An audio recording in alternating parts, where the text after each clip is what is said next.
Hello and welcome to this special event, the online memorial program for Fethullah Gulen, who passed away on the 20th of November.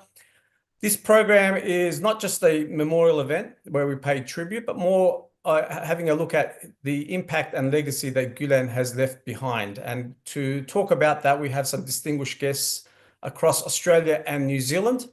And we're very fortunate that they have volunteered to give up their time and also to express their thoughts about Gulen's impact through his ideas and how it has been manifested into action through the volunteers and the people they have met along the way.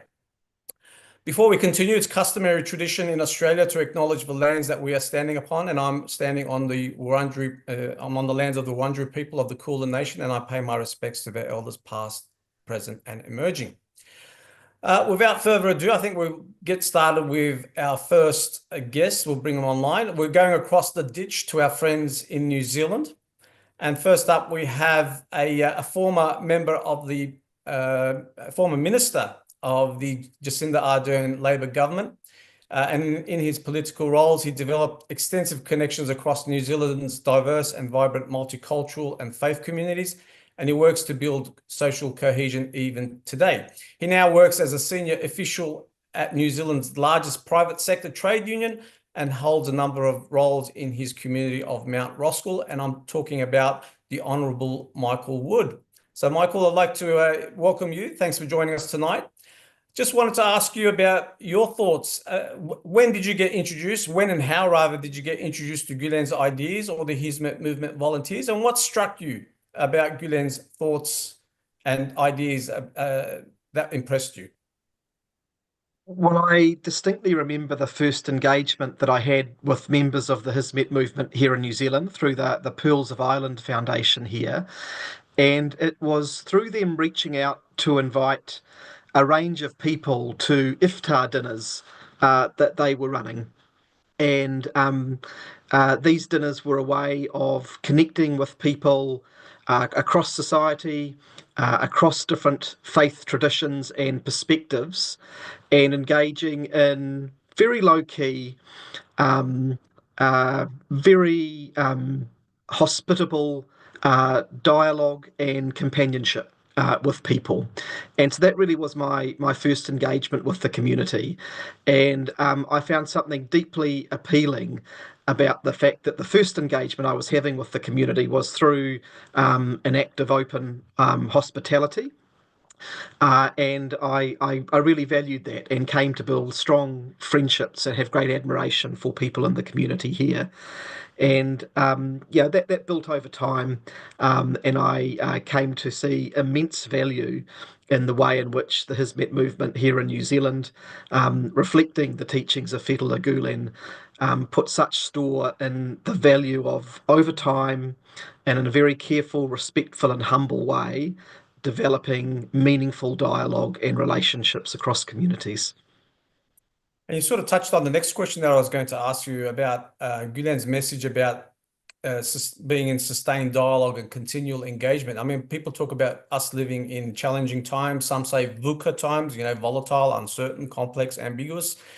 There are so many areas and so many attractions out there which are seeking to, I guess, challenge our unity. But what is it about Gulen's message that you think is very pertinent in today's times? I have a particular reflection on that point because you're right, we live in times in which it sometimes feels as though there are forces which are powerful and are bent on driving us apart. Here in New Zealand, we had our own extreme version of that in 2019, when our country went through the trauma of the March 15th terrorist attacks on two mosques in Christchurch. And it was, as our Prime Minister at the time described it, the darkest day in our nation's history. And what was evident in the period after that, when there was an extraordinary period of national solidarity and healing, is that you don't have that happening automatically. You have that happening because over a period of time, individuals and groups had carefully and slowly built up built up trusting and caring relationships with one another. So I remember distinctly in the weeks after those attacks, Jewish people, Muslims, Christians, other people of good faith would reach out to each other and say, "What can we do? Here is what we offer," and that is what helped to get our country through. And it was because those groups, over years and years and years, had met together, had talked together, had gotten to know one another. So through that traumatic incident, our country saw what the value was of sustained relationship building and a building of understanding between peoples and communities. So I've seen it in action and seen where it comes to fore at the most difficult of times. And I think in a period in which we face many challenges, that kind of ongoing, slow, as we call it in the Anglican tradition I'm part of, irenic dialogue is just more important than ever. Absolutely. And I think the New Zealand example, what you talked about with the Christchurch massacre, is one example where there has been a great community response. So, yeah, it's great to see that put into action. Thank you, Michael. Our next guest from New Zealand has been a member of the Pearl of the Islands Advisory Board for the past 6 years, while her association extends with the organisation well over 15 years. She joined a study tour with the PIF to Turkey back in 2011 and most recently joined a study tour to Sydney in August of this year. I'm talking about Naomi Johnson, who is also a member of the Beth Shalom Progressive Jewish Synagogue in Auckland and is a retired human resources manager. Welcome, Naomi. Same question to you, if I may. I mean, what struck you, or firstly, when and how did you meet or get introduced to Gulen's ideas and members from the Hizmet movement? And what struck you about Gulen's teachings or thoughts that has impressed you? So my first meeting was absolutely by chance. I went to visit my mother at her rest home, and that day the weather was awful and there wasn't much going for anything that day, and these Turkish women turned up from the Pearl of the Islands to honour the elderly, and they just brought so much love and joy and kindness, and I was so impressed with them. And that led to an ongoing association on my part with them. They invited me to a number of events. They asked me to speak at various events. I went to iftar dinners, and then they invited me to join a study tour to Turkey. And that was a wonderful experience for me. We saw Hizmet in action, but at that point I didn't even understand that it was the Hizmet movement. I still hadn't actually worked all that out. And we visited schools and hospital and the newspaper, and then we went to the Journalists and Writers Foundation. And it was at that meeting that I learned about Mr. Gulen and the messages that he was putting out, the values that he was preaching. And then I realized that everything I'd been seeing was actually what I later found out was Hizmet in action. So since then, I've carried on with the interfaith cultural dialogue. I've really enjoyed those types of activities. I was delighted to be invited to the advisory board. I was actually surprised that they would invite a Jewish woman onto a Muslim advisory board, but that speaks for the reaching out that Mr. Gulen was so well known for. I went, as you said, to Sydney, and I saw firsthand the schools that have been set up in Sydney by the Hizmet movement. Very impressive schools, which again was Mr. Gulen really believed in education. We met the advisory board of Affinity. We met so many people. We just heard and felt the energy that was going behind all the projects that they were doing. And I was just fascinated that there was a school project raising funds for water wells in Malawi. So very far-reaching, most impressive. And in Auckland, we have 2 Little Pearl childcares. And so that's what the Pearl of the Islands are doing for education with preschool children. Very impressive childcares, giving little ones such a great start through their loving care. Mr. Gulen's teachings are universal, I believe. The values he promoted in his lifetime are relevant to all of us. They speak to all of us, whatever our religious background. Yeah, thank you, Naomi. Especially, I've also visited Little Pearls, and it's great to see that people of all different backgrounds come together and they look beyond the different ethnicities, the different names, and they just see each other as their friend. And that's a great little thing that Absolutely. girls are doing. Mm. You obviously have been involved in interfaith circles for a long while, and similar to the question that I asked Michael, in the era that we're living in, mis and disinformation, you talked about the schools, the role of education has to play or can play, and also the importance of continual dialogue. How do you see Gulen's thoughts about those 2 aspects, which he so strongly advocated for, education and continual dialogue? How important is it in today and moving forward for the next generation? I think it's extremely important. This is the way that we can help improve the world, which is pretty broken at the moment. And it is more challenging right now for a Jew. It's extremely challenging, I have to say. But we need to keep going, and we need a bit of courage as well. We saw at our recent Children of Abraham meeting, which was a Pearl of the Island, Beth Shalom Synagogue and Holy Trinity Cathedral joint initiative, we saw the value of bringing different faiths together. We had 3 young people from backgrounds of Islam, Judaism, and Christianity. And we watched these young people bond as they actually were tackling the questions that we asked them. And it was obvious that through doing something like that, there were 3 young men, as it happened, with extremely different backgrounds, but they had ended up with so much in common. And then afterwards, over supper, people were chatting, people were talking to people they had never met before. Again, the value of it all. And I'm a great believer. It's actually getting to know people at the personal level, one-on-one. People get stereotyped, labelled, but it's by these events, which Mr. Gulen was promoting, that we break down these barriers. So I think he was a man of profound wisdom. His values and teachings will surely live on to make this world a better place.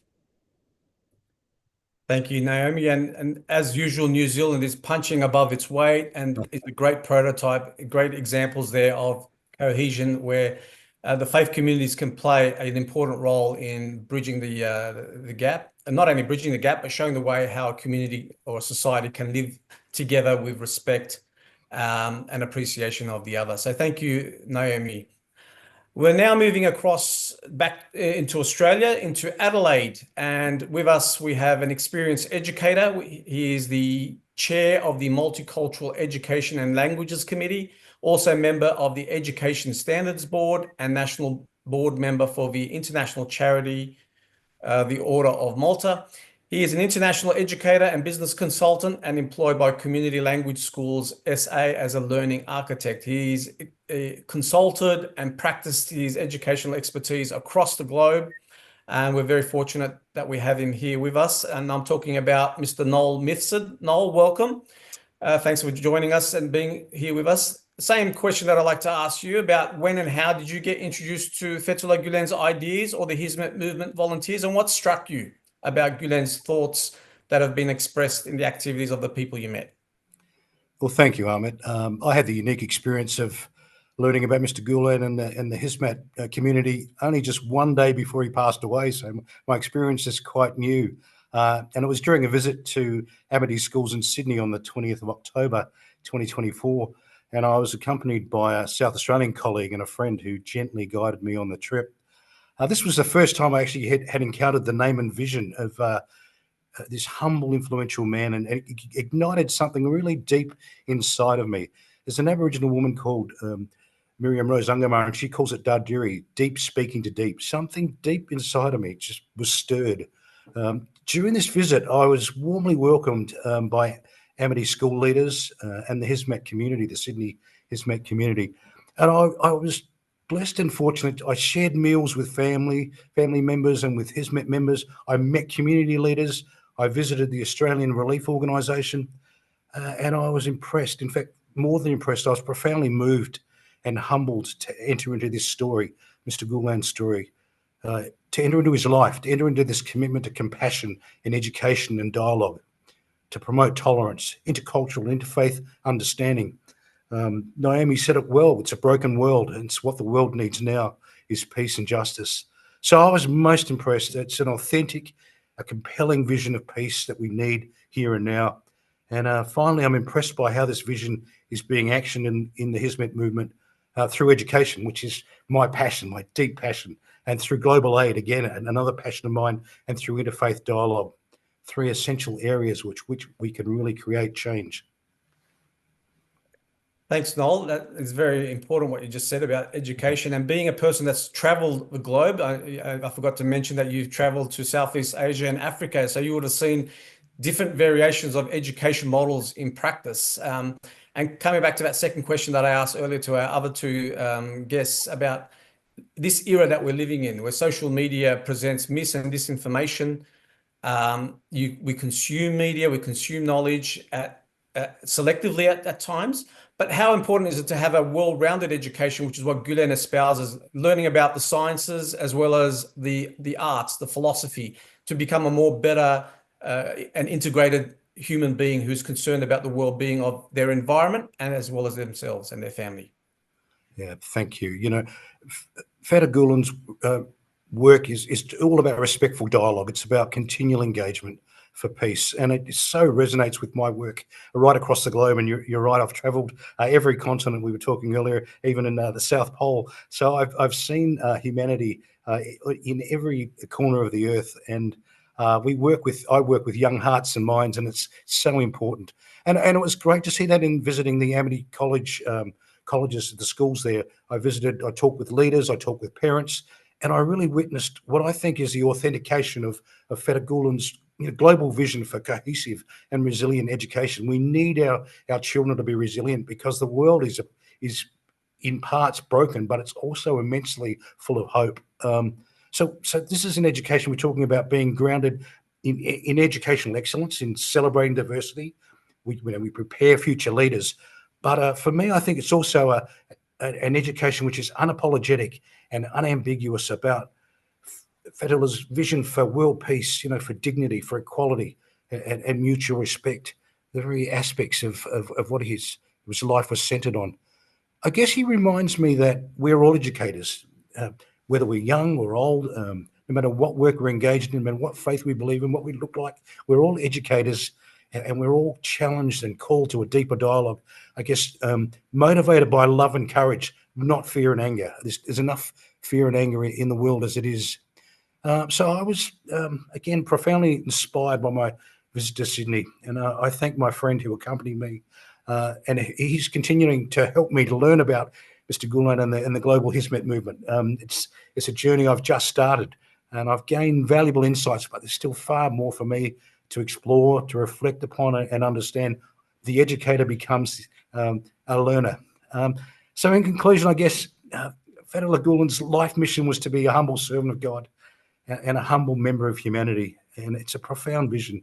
It's a profound vision for global peace, and a message that I want to proclaim, not just in my classrooms, not just in my home with my own family and the offices, but I think it's a vision we should be shouting from the mountaintops from every corner of the earth.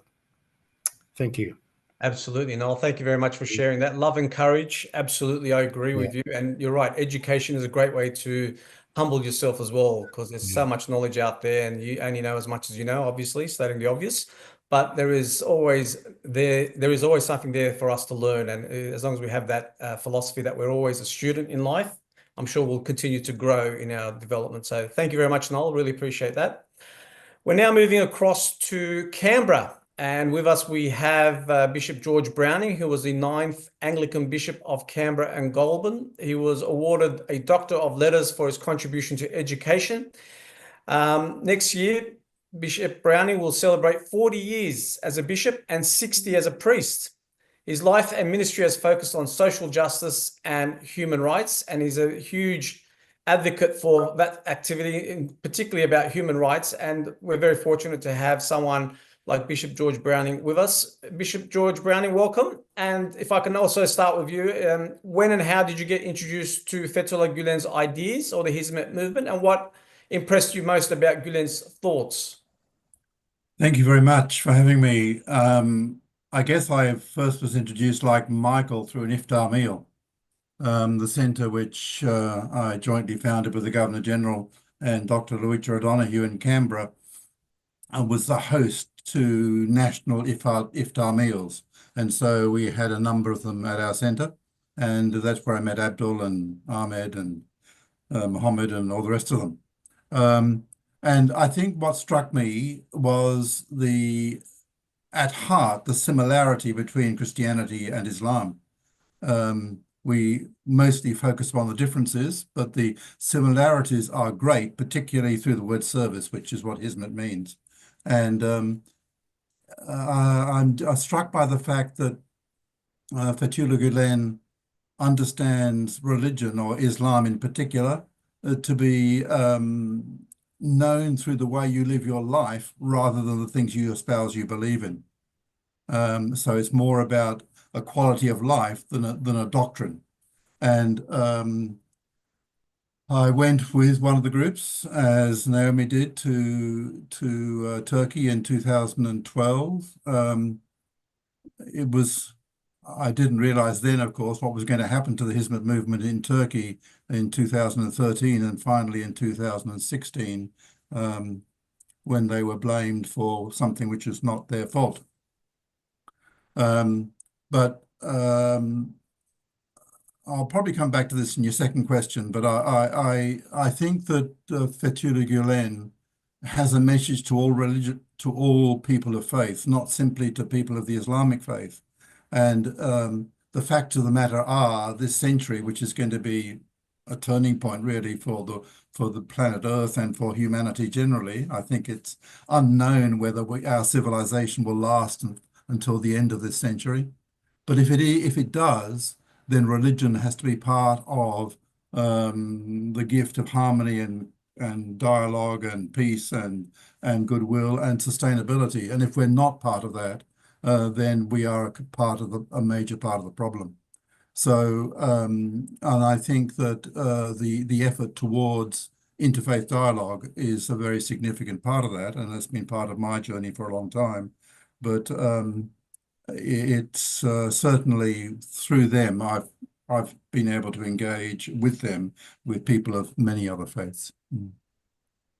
It certainly is, and dialogue is a key for our continual survival. That's a very poignant point.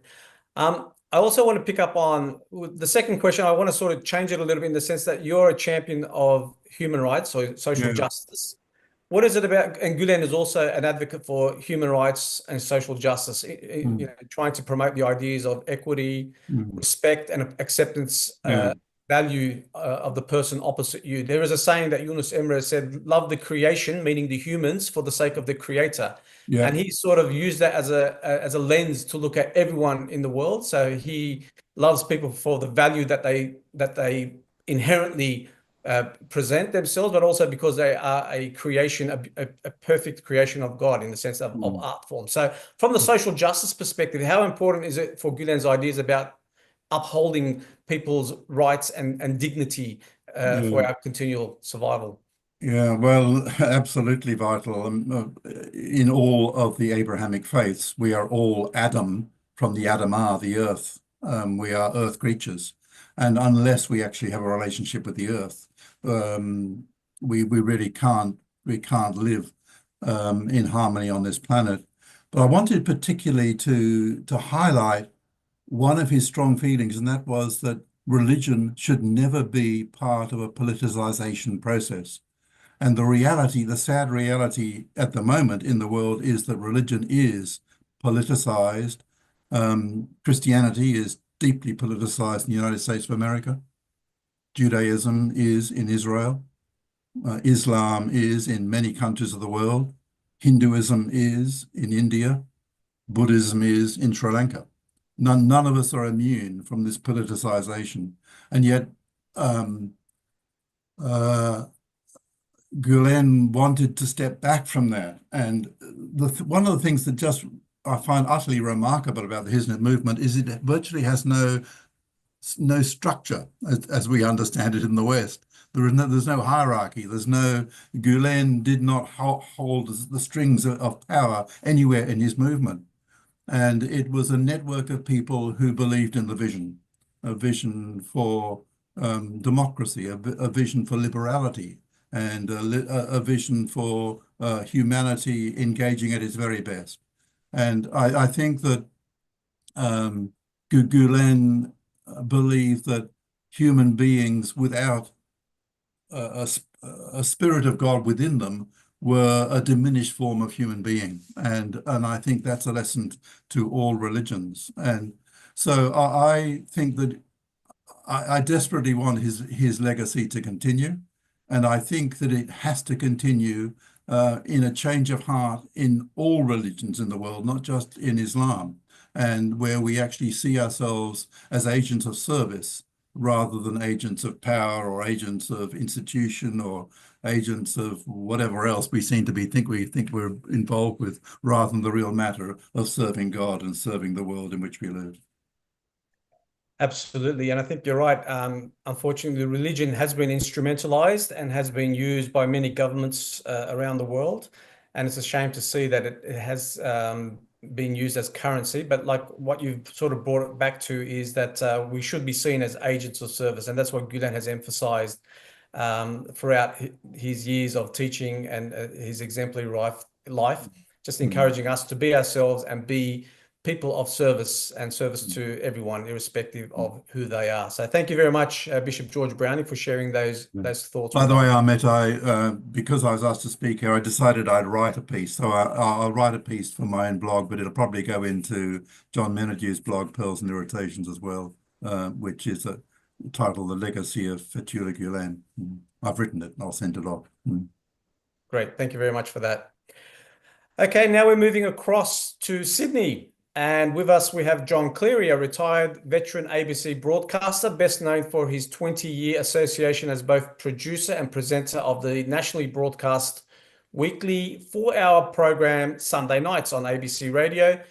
During his almost 40-year ABC career, John worked as a specialist in religion across both radio and television, and as an active public advocate for the ABC and public broadcasting.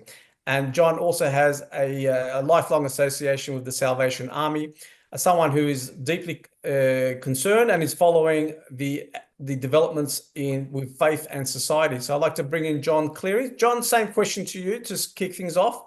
When and how did you get introduced to Gulen's ideas or the Hismet movement volunteers? And what impressed you about Gulen's thoughts? And also, if you want, you can also, I'm sure you're going to touch on, is you had the good fortune of meeting him as well. You're on mute, John. Yeah, thank you very much, Ahmed. I had the great privilege of traveling to the USA and with another group, spending some time, an hour or so, with Fethullah Gulen, Hocaefendi, and was profoundly affected, not just by being able to be with someone who you'd come to realize through what you'd read as somebody of some significance in the world, and I mean that globally, yet also someone of deep humility. And jumping back into my role in the ABC, where I first came in contact with the teachings of Hismet, it was both a personal challenge and a reinforcement, because I first came in contact professionally through Hismet, through the Affinity Foundation in Sydney, through the activities that the group were undertaking. For example, every month a public lecture on issues of civil society and discussion, politicians, theologians, social workers, meeting for an hour or so in a public arena, 100 people or so, having lunch, discussing a significant issue. Now, of course, that's natural turf for a broadcast. You want to go in there and grab a few interviews and do that. So I came in touch with them professionally.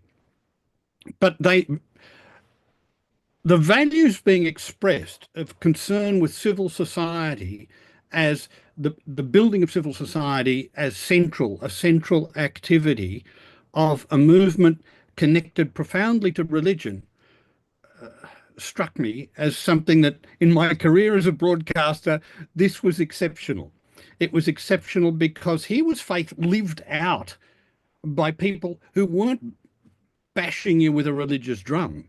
They were talking to you about the way you live and how you should live.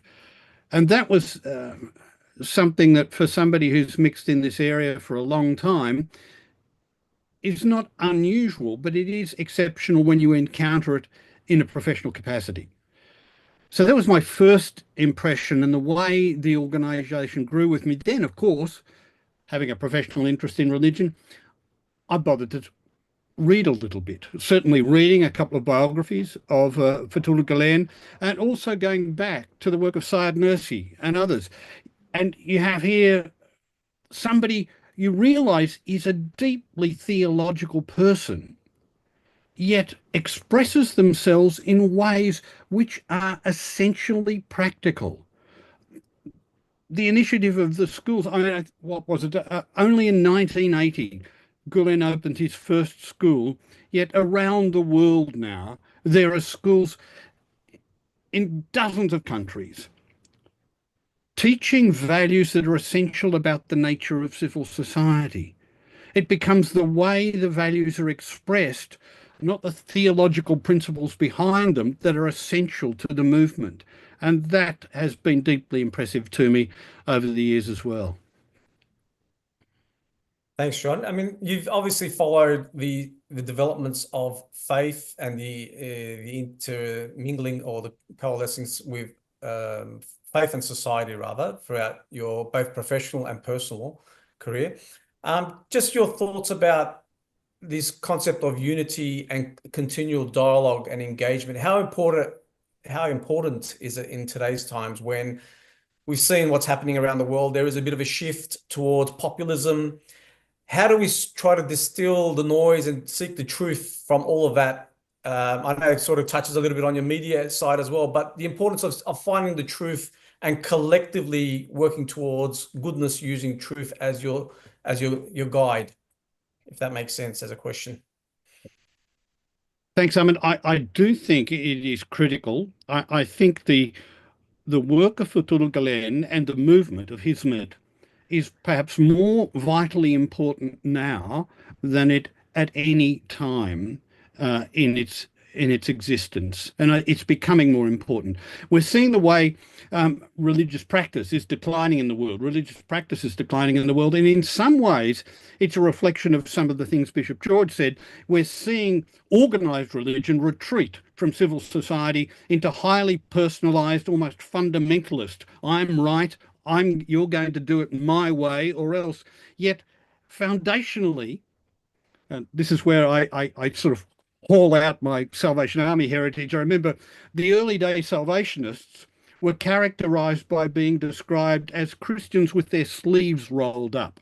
That is, Christianity, if it was going to be real, had to be expressed practically. And I think the problem with religions of the world over the last 20 or 30 years retreating into fundamentalism have withdrawn from engagement with civil society into issues of purity and doctrinal truth. Religion has to recover its engagement with civil society, and I think the Gulen movement is a harbinger of that. It is a perfect expression, both in the way education is seen as necessarily bridging the divide, as Syed Nursi put it, between religion and science, and also in a way that is humble and lived in the lives and expressed in the lives of ordinary people. And that's the beauty, I think, of the non-structured nature of Hizmet. it relies totally on people being good people. And for me, it's a genius that that is about to. I guess it's made for such a time as this.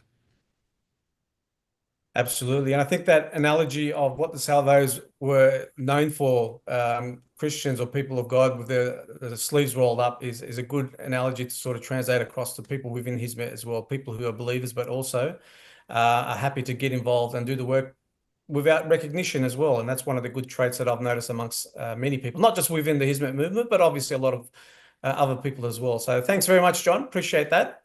We're now moving over to Melbourne. And we have with us Barney Zwartz, who is a senior fellow with the Centre for Public Christianity. And Barney was also the former religion editor for The Age. He's held numerous positions in journalism and has written broadly on classical music and opera, and he's been given peace awards by interfaith groups. Barney Zwartz, same question to you. When and how did you get introduced to Gulen or Hocaefendi or the Hizmet movement volunteers? And what struck you about Gulen's thoughts or ideas that made an impression on you? It has been said that religion makes good people better and bad people worse. And Fethullah Gulen was a good man whom his religion made even better, and his influence has made countless numbers of people better. I think that is an extraordinary gift to the world. I first came across the Hizmet movement in 2004 at a time when Muslims in Australia were very defensive, as you can understand, after 9/11 and after the Bali bombing. And the only Muslim that the media went to was Sheikh al-Halali, who loved being provocative. And so for me, it was very important when I came across Orhan Chichek and the Hizmet movement, and I came across them in the context of the pioneering of the interfaith movement. This was brand new in Melbourne in 2004. Jewish groups, Muslim groups, and Christian groups getting together. It's not newsworthy now because it happens all the time, praise the Lord. But it was very new and very striking then. And this group, the Hizmet group, was remarkably confident, tolerant, open, non-doctrinal, without in any way compromising their own individual faith, and it was really a breath of fresh air. I went to Turkey in 2005. I missed a bit of the tour because I had been in Rome for the conclave that elected Pope Benedict. But there's one anecdote I want to tell from that story, and that is when we met the Speaker of the Turkish Parliament in Ankara, and we had an MP with us who gave a little speech to him, and he introduced Orhan as the Ataturk of tour guides. And the speaker was absolutely horrified. You know, his face barely didn't know what to say. It was, and we were all horrified too, but looking back on it, it was very funny. It's one of my chief memories from that tour. Gulen is not recognized as he should be in the West, but he has been an extraordinarily potent figure in preserving our way of life, as well as the Turkish way of life, the Sufi way of life, because, as you well know, he was, or his movement was the sole bulwark against the extraordinary rise of Wahhabism, the $100 billion that the Saudis had spent on madrasas and so on in Central Asia and in Europe and in Australia and other places. And of course, I don't mean to suggest that all Wahhabists are violent or terrorists or anything like that, but it is the soil in which extremism flourishes in a way that Sufism is definitely not. So his role in Central Asia, in parts of Europe and other areas, was really of fundamental importance. When I wrote an article about him in 2009 or thereabouts, I noted that he had launched, or not he, the movement, had launched 800 schools, numerous universities, ran newspapers, all sorts of charitable enterprises, and, remarkably, the persecution by the Turkish government since 2013 has not ended these efforts, and they continue unabated, which is really a powerful testimony. I think that my last remark on that is that Gulen has shown the world what a more inclusive, tolerant, but no less faithful Islam looks like. Yes, I agree. I think he was a moderate voice, and he encouraged us to be integral members of society. And I think that's what appealed to people like me who've been raised in the West, that you could still be yourself in your Western appearance, but you can still have your faith element within you, and that's a dimension of you. So just that helped me reconcile faith and modernity within myself, and I think a lot of other people could sort of reflect on that as well, or attest to that at the same time. Also, in terms of my second question, you sort of touched on the different movements that are out there. Is there anything, I know you sort of touched on it, the fact that they're welcoming and embracing, but you don't get to see many other Muslim community groups which are outreaching. There are, I'm not saying that there aren't, there are a lot out there now, but in terms of, you talked about at the time, there was no one really doing interfaith dialogue from the Muslim camp. But now everyone's doing it because a model has been set.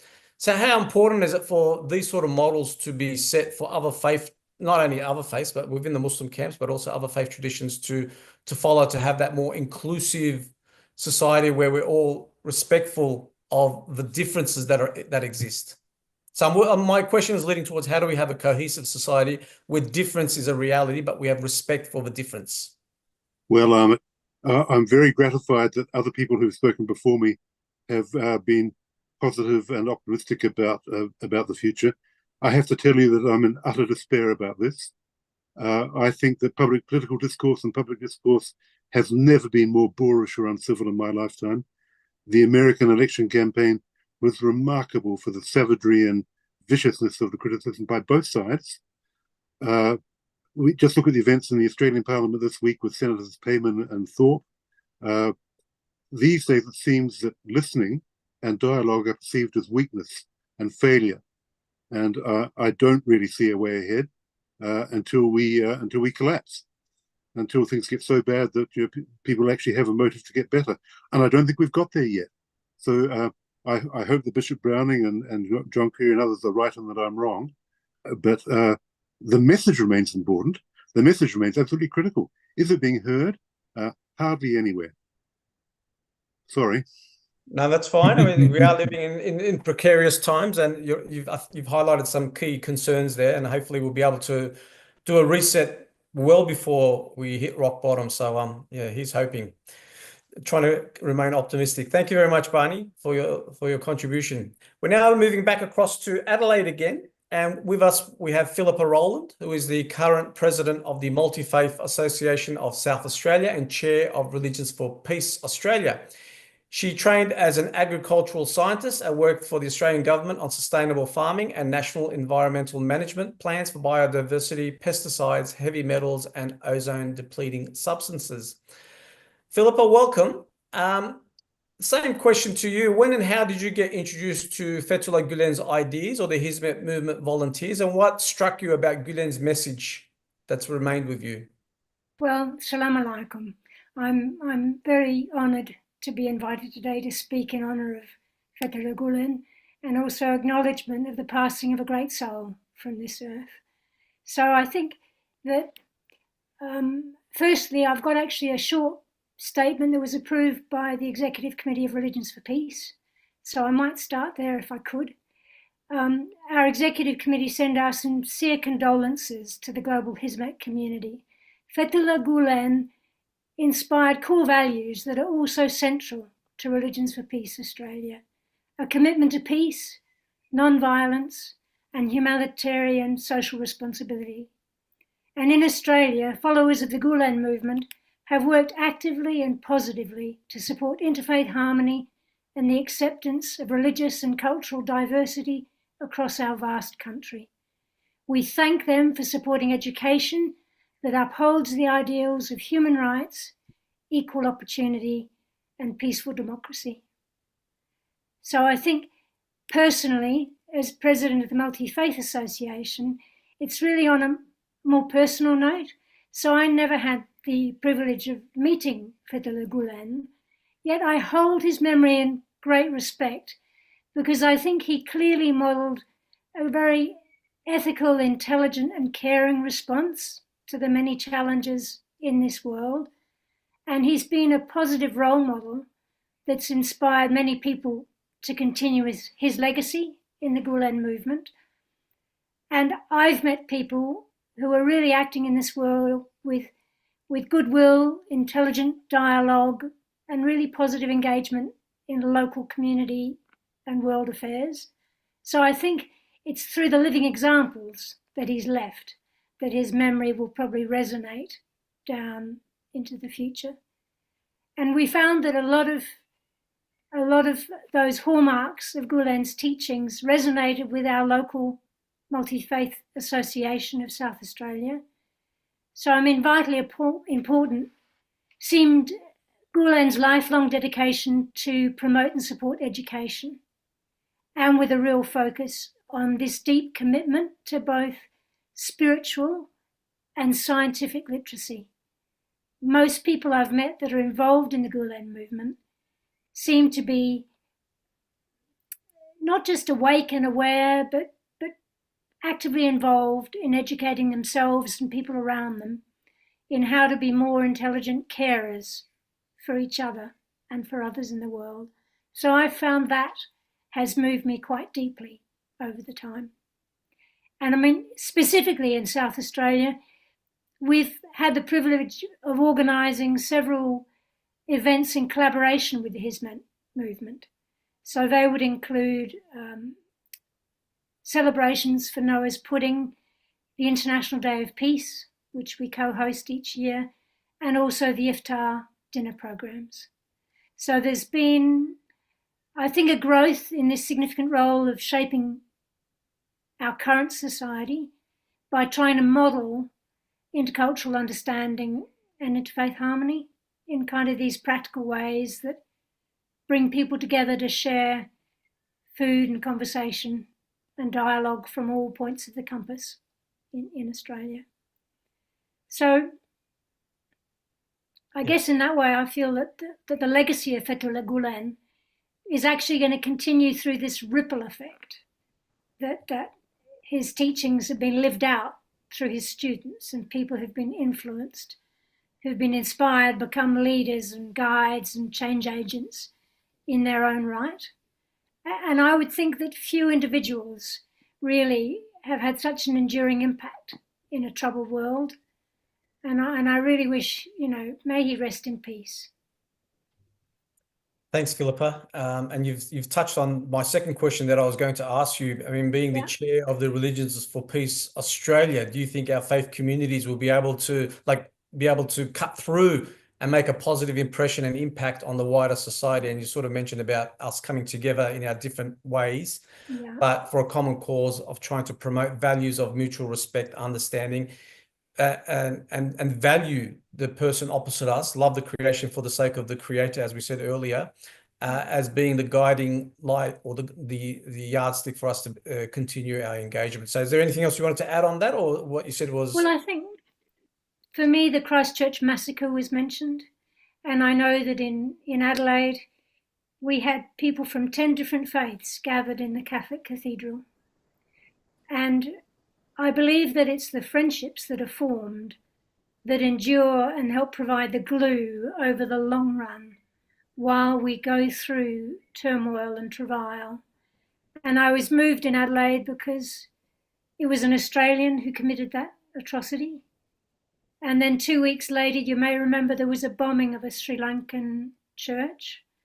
And in Adelaide, we had 5 imams came with Professor Muhammad Abdullah.